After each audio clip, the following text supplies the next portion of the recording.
வணக்கம். இன்னைக்கு நாம வெறும் ஒரு சாதாரண கதையை பத்தி பேச போறதில்ல.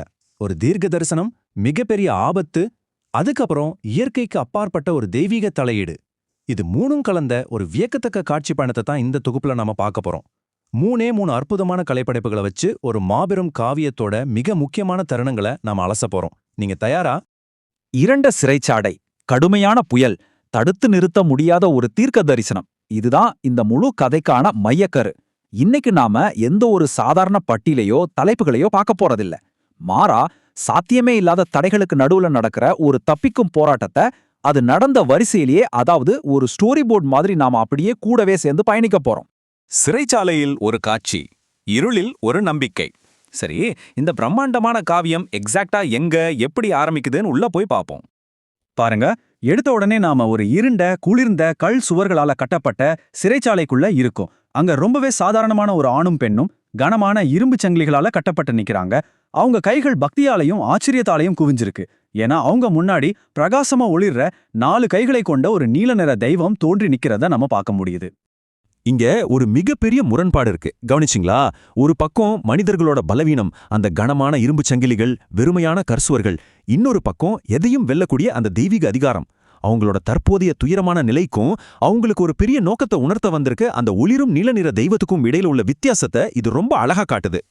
உலகத்துல கொடுங்கோன்மை அதிகமாகும்போது அப்பாவிகளை காப்பாத்தவும் தர்மத்தை நிலைநாட்டவும் தெய்வம் நேரடியா ஒரு உருவத்துல வர்றதைத்தான் தெய்வீக வெளிப்பாடு அப்படின்னு சொல்லுவோம்.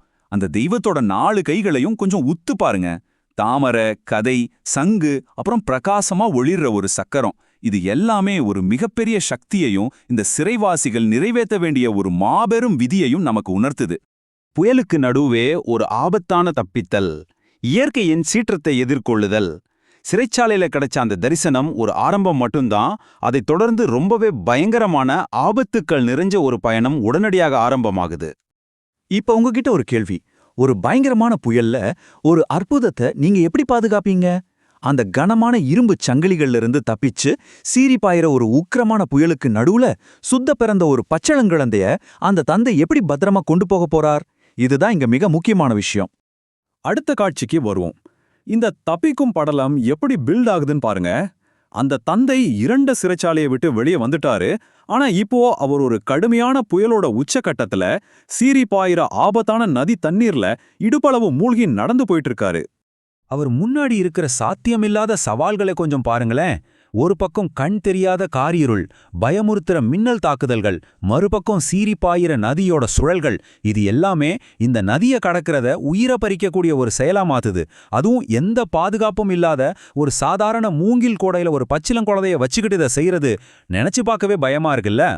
ஆனாலும் இந்த பயங்கரமான குழப்பங்களுக்கு மத்தியிலையும் அவங்களோட உயிரை காப்பாத்த இயற்கைக்கு அப்பாற்பட்ட ஒரு அற்புதமான பாதுகாப்பு அரண் அங்க இருக்கிறத நாம பார்க்க முடிகிறது. அப்படியே கொஞ்சம் க்ளோஸ்அப்பா பாருங்க.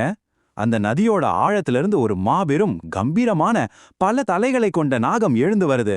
கொற்ற மழையிலிருந்து தூங்கிட்டு இருக்கிற அந்த சின்ன குழந்தைய காப்பாத்த அது ஒரு பிரம்மாண்டமான கொடை மாதிரி செயல்படுது. இது பார்ப்பதற்கே ரொம்ப பிரமிப்பா இருக்கு இல்லையா? பெண் தெய்வத்தின் பதிலடி கொடுங்கோலனை எதிர்கொள்ளுதல். ஒரு பக்கம் அந்த தந்தையும் குழந்தையும் இப்படி அற்புதமா தப்பிச்சு போயிட்டு இருக்கிற அதே நேரத்துல கதையோட களம் டக்குன்னு மறுபடியும் அந்த இரண்ட சிறைச்சாலையக்கே திரும்புது. அங்க ஒரு உக்கிரமான உச்சக்கட்டம் நமக்காக காத்திருக்கு. இப்ப நாம பாக்குற இந்த காட்சியில ஒரு மிகச்சிறந்த முரண்பாடு இருக்கு. ஒரு பக்கம் மரண பயத்துல உறைஞ்சு போய் நிக்கிற ஒரு உலகளாவிய கொடுங்கோல் மன்னன், மறுபக்கம் நாம முதல் காட்சியில பார்த்த அந்த தெய்வீக அதிகாரத்தோட முழுமையான அமைதி. அதிகாரத்தோட 2 வேறுபட்ட முகங்களை இது ரொம்ப தெளிவா காட்டுது. அந்த கொடுங்கோல மன்னன் ஏதோ ஒரு ஆதரவற்ற குழந்தைகிட்ட தன் அதிகாரத்தை காட்டலாம்னு ரொம்ப கோபத்தோட சிறைச்சாலைக்கு வர்றான். ஆனா அங்க அவனுக்கு ஒரு பெரிய அதிர்ச்சி காத்திருக்கு. தவிச்சு போன குழந்தைக்கு பதிலா நெருப்பு பிழம்பா உருவெடுத்த ஒரு பயங்கரமான பெண் தெய்வத்தின் கோபத்தை அவன் நேருக்கு நேரா எதிர்கொள்கிறான்.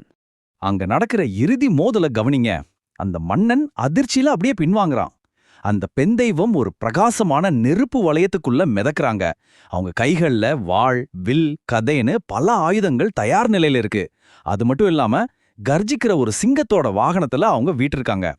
இந்த மன்னன் தடுத்து நிறுத்த முடியாத ஒரு பிரபஞ்ச சக்தியை சீண்டி விட்டான் அப்படிங்கிறத இந்த காட்சி சத்தமா நமக்கு சொல்லுது. விதியின் வலிமை, தடுத்து நிறுத்த முடியாத தீர்க்க தரிசனம். நாம இதுவரைக்கும் பார்த்த இந்த 3 காட்சிகள் இருந்தும் கொஞ்சம் விலகி பார்த்தோம்னா ரொம்பவும் சக்தி வாய்ந்த ஒரு மைய கருத்து உருவாகிறத நம்மால உணர முடியும். இந்த கதை முழுவதுமா நமக்கு உணர்த்துறது ஒண்ணே ஒண்ணுதான். மனிதர்களோட உலகளாவிய அதிகாரமான இரும்புச் சங்கிலிகள், கல் சிறைகள், பயம், வன்முறை இது எல்லாமே தடுத்து நிறுத்த முடியாத பிரபஞ்ச விதியோட வலிமைக்கு முன்னாடி முற்றிலும் பயனற்றவை. ஏன்னா விதியோட துணையால தெய்வீக காட்சிகள் தோன்றும், புயல் நீர் விலகும், இயற்கைக்கு அப்பாற்பட்ட பாதுகாவலர்கள் வந்து காப்பாத்துவாங்க. கடைசியா இது நம்ம சிந்திக்க வைக்கிற ஒரு ஆழமான கேள்வியை எழுப்புது. சீறி பாயிர நதியாலையும் சிறைச்சாலை சுவர்களாலையும் விதியை தடுக்க முடியலன்னா ஒரு கொடுங்கோலன் எவ்வளவுதான் தான் அதிகாரத்தை பயன்படுத்தினாலும் அவனால எப்பவாவது விதியை வெல்ல முடியுமா? உலக அதிகாரத்தால பிரபஞ்ச சக்தியை மீற முடியுமா? இத பத்தி நீங்களே கொஞ்சம் யோசிச்சு பாருங்க. இந்த அற்புதமான கதையை உங்களோட பகிர்ந்துகிட்டதுல எனக்கு ரொம்ப சந்தோஷம். இது கண்டிப்பா உங்களை இன்னும் நிறைய சிந்திக்க வச்சிருக்கோன்னு நம்புறேன்.